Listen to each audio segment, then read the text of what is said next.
the theater, first looking at the props and assets we already have. From past seasons from the movie.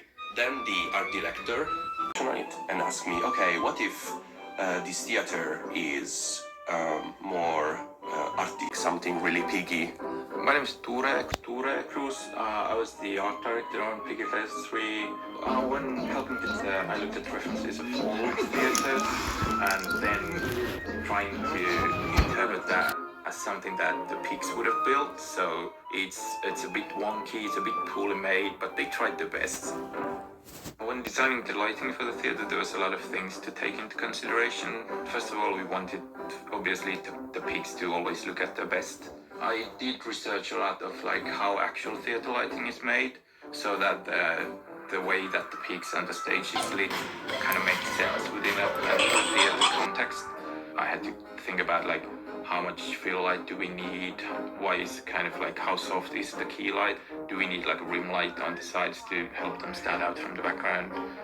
What is the color temperature of the light? We went for this a bit warmer key light, so that it has this warmer, more nice feel to it that goes well with the vintage inspired design for the theater.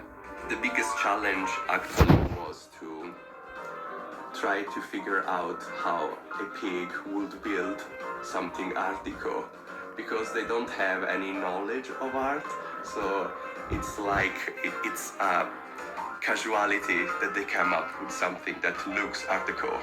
There are many details in the theater that you don't happen to see ever in the episodes. In particular, there is this main door. Ture actually did a really good design for it.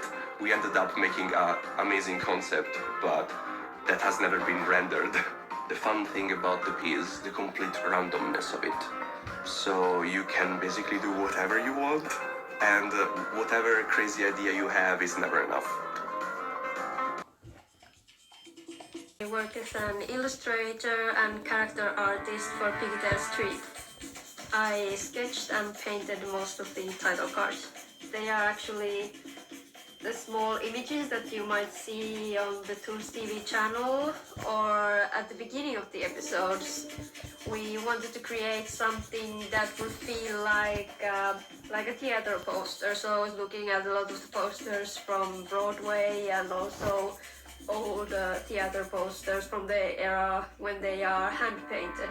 We first have very rough ideas for the poses and the expressions, and then when we agree that we like this idea, then we do a better rendering of the character so that it looks on model and it looks nice. For the title cards, the moment that I want to capture is the kind of a drum roll moment on the stage when you are about to perform something. It's cool in kind of a level that you cannot do with just an individual work. I think it's really great. For me, personally, animation as a storytelling medium feels like the most natural and closest to my own heart. It feels very good. After months of hard work, you are finally looking at the designs you have been doing. Really great.